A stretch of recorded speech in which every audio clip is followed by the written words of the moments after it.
நேற்று தமான் ஸ்ரீ சினார் பொது தளத்தில் கடந்த 30 ஆண்டுகளாக இயங்கி வந்த கராத்தே பயிற்சி கழகத்தை கோலாலம்பூர் நகராண்மை கழகம் இடித்தது. இதனை அடுத்து கராத்தே கழகத்தைச் சேர்ந்த உரிமையாளர்களும் பயிற்சியாளர்களும் சமூக ஆர்வலர்களும் கோலாலம்பூர் நகராண்மை கழகத்தின் இச்செயலுக்கு எதிராக திரண்டு எதிர்ப்பு தெரிவித்தனர்.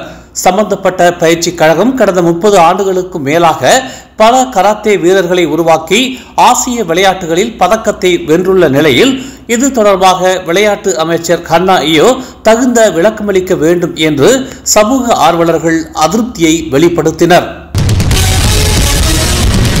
தமான் ஸ்ரீ சினார் பகுதியில் உள்ள கராத்தே பயிற்சி கழகத்தை இடித்தது முழுக்க கோலாலம்பூர் நகராண்மை கழகத்தின் செயல் என்று இளைஞர் விளையாட்டுத்துறை அமைச்சர் ஹன்னா இயோ விளக்கமளித்துள்ளார்.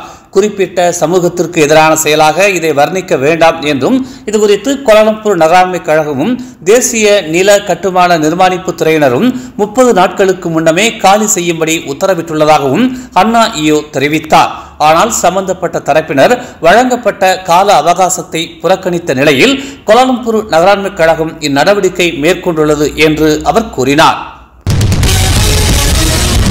தேர்தலில் போட்டியிடும் போது பெரிக்காத்தான் நேஷனல் கீழ் உள்ள மற்ற கட்சிகள் பாஸ் சின்னத்தை பயன்படுத்த அனுமதிப்பது புதிதல்ல என்று பாஸ் கட்சியின் துணை தலைவர் துவான் இப்ராஹிம் துவான்மான் தெரிவித்துள்ளார். இது ஒரு பிரச்சனை அல்ல என்றும் கிளந்தான் மற்றும் திரங்கானு உள்ளிட்ட பல இடைத்தேர்தல்களில் இது நடந்துள்ளதாகவும் அவர் கூறினார்.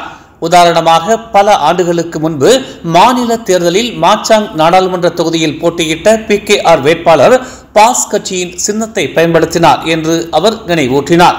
இந்நடவடிக்கை புதியதல்ல என்றும் பெரிக்காத்தான் கீழ் போட்டியிடும் வேட்பாளர்களுக்கு குறிப்பாக கிளந்தான் மற்றும் திரங்கானுவில் பாஸ் கட்சியின் சின்னத்தை பயன்படுத்த தாங்கள் ஒப்புக்கொண்டதாக நேற்று இரவு சுங்கை தேராவில் ஒரு செராமாவில் அவர் இதனை தெரிவித்தார். மக்கோத்தா சட்டமன்ற இடைத்தேர்தல் தொடர்பான விவாதங்களில் ஈடுபட வேண்டாம் என்று ஒற்றுமை கூட்டணி கட்சிகளுக்கு பாரிசான் தலைவர் ஜாகித் ஹமீடி வலியுறுத்தியுள்ளார். மக்கோத்தா சட்டமன்ற இடைத்தேர்தல் தொடர்பாக பாரிசான் பக்காத்தான் உறுப்பு கட்சியின் தொண்டர்களிடையே முரண்பட்ட கருத்துகள் நிலவுவது அவசியமற்றது என்றும் உறுப்பு கட்சிகள் இது தொடர்பான விவாதங்களை கட்டுப்படுத்தும்படியும் அவர் கேட்டுக்கொண்டார். கட்சி தலைமைகளிடையே கலந்துரையாடலை நடத்திய பின்னர் ஒற்றுமை கூட்டணியின் வேட்பாளர் அதிகாரப்பூர்வமாக அறிவிக்கப்படுவார் என்று ஜாகித் ஹமீடி தெரிவித்தார். சாலை போக்குவரத்து துறையான RTD அரசிதழில் வெளியிடப்பட்ட இடங்களில் அவாஸ் எனப்படும் தானியங்கி விழிப்புணர்வு பாதுகாப்பு முறையில் இயங்கும் கேமராக்களை கட்டம் கட்டமாக மாற்றுவதாக அதன் தலைமை இயக்குனர் ID ஃபாட்லி ரம்லி கூறினார். ANPR எனப்படும் தானியங்கி எண்தட்டு அங்கீகாரம் தொழில்நுட்பத்தை பயன்படுத்தும் அண்மைய தொழில்நுட்ப மாற்றங்களுக்கு ஏற்ப தற்போதுள்ள அவாஸ் கேமரா மாற்றி அமைக்கப்பட்டுள்ளது என்றும் கேமரா சிறப்பாக செயல்படுவதாகவும் அவர் கூறினார். விபத்துகளின் புள்ளி விவரங்களை குறைக்கும் வகையில் வேக வரம்பை மீறி வாகனம் ஓட்டுதல் மற்றும் போக்குவரத்து விளக்குகளுக்கு இணங்க தவறிய குற்றங்களை கண்டறிந்து உறுதி செய்வதே அவாஸ் கேமராக்களின் செயல்பாடு என்றும் அவர் கூறினார். நெங்கிரி சட்டமன்ற இடைத்தேர்தல் பிரச்சாரத்தின் போது அரசியல்வாதி ஒருவர் உணர்ச்சிகரமான கருத்துக்களை தெரிவித்ததாக கூறப்படும் வீடியோ குறித்து போலீசார் விசாரணையை தொடங்கியுள்ளனர். தேர்தல் குற்றச்சட்டம் 1954 பிரிவு 4A மற்றும் தண்டனை சட்டத்தின் பிரிவு 505B மற்றும் தகவல் தொடர்பு பல்லூடக சட்டம் 1998 பிரிவு 233 ஆகியவற்றின் கீழ் இந்த வழக்கு விசாரிக்கப்பட்டு வருவதாக கிளந்தான் காவல்துறை தலைவர் டாக்டர் முகமது ஜாக்கி ஹாரூன் தெரிவித்துள்ளார். இவ்விவகாரம் குறித்து ஊகங்கள் வேண்டாம் என்று பொதுமக்களை அவர் கேட்டுக்கொண்டார்.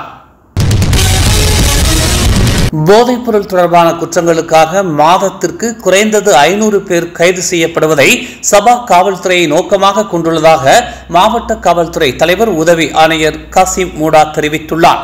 நகரில் குற்ற செயல்களை குறைக்கும் நோக்கில் இந்த முயற்சி மேற்கொள்ளப்பட்டுள்ளதாக குறிப்பிட்ட அவர் போதைப்பொருள் தொடர்பான குற்றங்கள் மற்ற குற்ற செயல்களுடன் தொடர்புடையவை என்றும் கூறினார்.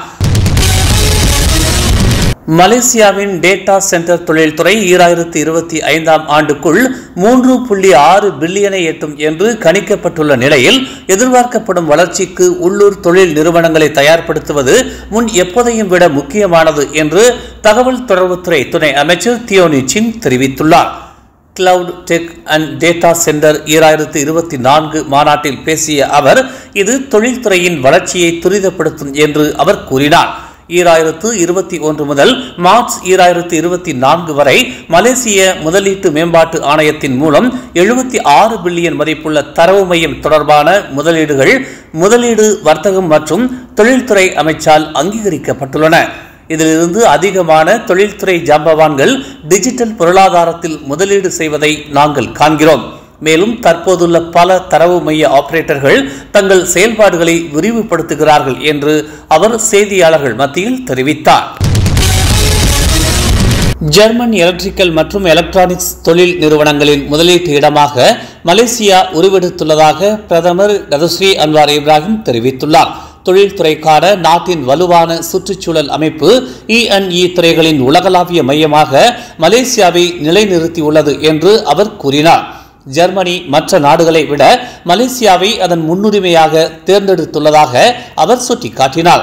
இந்த நன்மை பிரதமரால் மட்டுமல்ல, இது மலேசியாவில் 1980களில் இருந்து நடைமுறையில் உள்ள ஒரு சுற்றுச்சூழல் அமைப்பிலிருந்து உருவாகிறது என்று ENE தொழில்துறை பங்குதாரர்கள் உடனான ஒரு அமர்வில் தனது முக்கிய உரையின் போது அன்வார் இதனை தெரிவித்தார்.